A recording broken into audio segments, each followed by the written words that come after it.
The National Federation of the Blind. Live the life you want. The right of blind and visually impaired citizens to vote is guaranteed by the United States Constitution.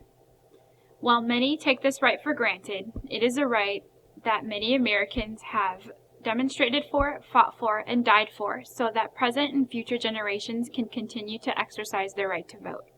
Voting in any election provides citizens who are blind or visually impaired with the opportunity to voice their opinion on elected officials and policy, and to help shape the future by electing candidates who share their views. We've been citizens all our life, but as blind people, we couldn't have the privacy and independence that most voters take for granted, and now we can. And so I have a special appreciation of it. Oh, it's very important that I vote, yes. It's my right, and I feel very proud that I can go down and vote. I grew up in a political family, so voting is very important. I understand what it's all about. I worked in politics before, so the opportunity to vote, the privilege to vote, and the responsibility to vote is very important to me as a person. Prior to the enactment of the Help America Vote Act, HAVA, in 2002, citizens who were blind or visually impaired relied on sighted assistants to mark their ballot. I've had experiences where once I wasn't voting with my family, I was voting with election judges. And sometimes there would be, maybe they tried to control themselves if they didn't like the way I was voting. I never mistrusted what they did, but on the other hand, I guess I wouldn't know. And so I'm strong enough in my convictions that if someone else doesn't like them, it would not intimidate me, but I could understand how it could intimidate others. It was very embarrassing, very difficult because, again, not being able to, when you get into voting booth and you have to take somebody in or somebody over to help you to cast your vote, I kind of felt a little bit,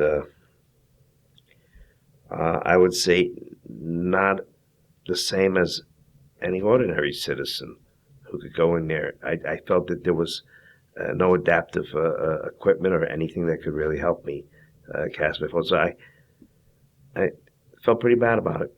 Terrible. My first voting experience as a blind person was not that thrilling. I had to break down and get help in the booth for my vote, and I did not like that. HAVA has enabled citizens with disabilities to vote privately and independently by requiring that every polling place have at least one accessible voting system available for all federal elections. For the first time in my entire life, I was able to go in there, vote independently, listening to the person that read the ballot, and was able to cast my vote and double checking and printing it out and submitting it. That was really liberating. The first time I did that was in 2002. Yeah. And that was in Colorado. And even though the system was really kind of hokey and cumbersome to use, that was still one of the most satisfying things that I can think of, because I finally felt like I was actually doing, what everybody else does, and with the same type of access, being able to change it and being able to read it and being able to, look at the options and, just having that full 100% experience. So I found it very, very liberating in order to do that. And I also found it to be a great satisfaction in being able to do that on my own. And I remember the first time voting on that machine. It felt like victory. It felt like freedom. It felt like I really belonged. Many states have enacted legislation that requires at least one accessible voting system in each polling place for state and local elections. And they, I don't know, for some reason, listened and believed me, so they have the machine there at my polling location, no matter what election it is.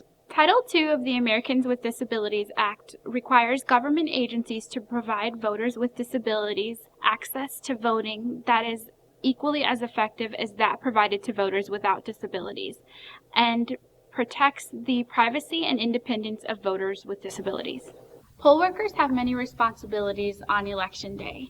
In addition, the training they receive on the accessible voting system is frequently insufficient to equip them with the knowledge they need to set up and operate the system and to resolve problems that may occur. If upon your arrival at the polling place, poll workers tell you that the accessible voting system is unavailable or not working, or if the system malfunctions while you're voting, it is extremely important for you to politely but firmly insist on your right to vote privately and independently. Hi, I'm Ann Doe, and I'd like to use the accessible voting machine. Oh, ma'am, I'm sorry. Our accessible machine is currently out of service today. But I'd be happy to help you. We can get somebody to mark that ballot for you. Well, I appreciate the offer, but under federal law, I'm guaranteed to be able to vote privately and independently. Is there someone who might be able to look at the machine?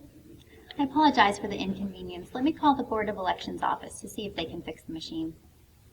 1 hour later. Again, I apologize for the delay. We understand that everyone has the right to cast a secret ballot. The machine is up and running now. Please come with me. Hello. Hi, my name is Christian Doe, and I'd like to use the accessible voting machine. I'm sorry, sir. We don't have one at this location. Is there somebody with you that can assist you with marking your ballot? Under federal law, there has to be at least one accessible voting machine in each polling location. Is there someone that you can call that can bring one that I can use? I'm sorry. We have never had a blind person vote here before. Let me contact the Board of Elections office and see what we should do. Thank you for contacting the elections office. Under federal law, there has to be at least one accessible voting machine, regardless of whether or not there will be a person with a disability using it. Okay, I'll be right back. Thank you. 30 minutes later. Mr. Doe? Yes, ma'am. I'm sorry. Unfortunately, we do not have an accessible voting machine here at this polling place at this time. We'd be happy to help you, assist you with marking your ballot. I'll take the assistance this time, but I definitely will be filing a complaint with the state elections office because my right to vote independently has been violated. I understand. When a voter is patient and politely but firmly insists on her right to use an accessible voting system, poll workers are frequently able to resolve the problem. However, if poll workers have made every attempt to honor your request and are still unable to provide an accessible voting system that is operating properly, you should still exercise your right to vote by voting with assistance, as the voter in our second scenario did. You should also file a complaint with your local or state board of elections. The United States Constitution guarantees the right of citizens who are blind or visually impaired to vote, and the exercise of that right is vital to the function of our democratic form of government. Title II of the Americans with Disabilities Act and the Help America Vote Act have made it possible for citizens who are blind or visually impaired to vote both privately and independently. Making your voice heard through voting is imperative because state and federal elected officials implement policies and pass legislation that directly affect our lives as blind and visually impaired people. Make your voice heard. Register to vote and exercise your right and responsibility to vote.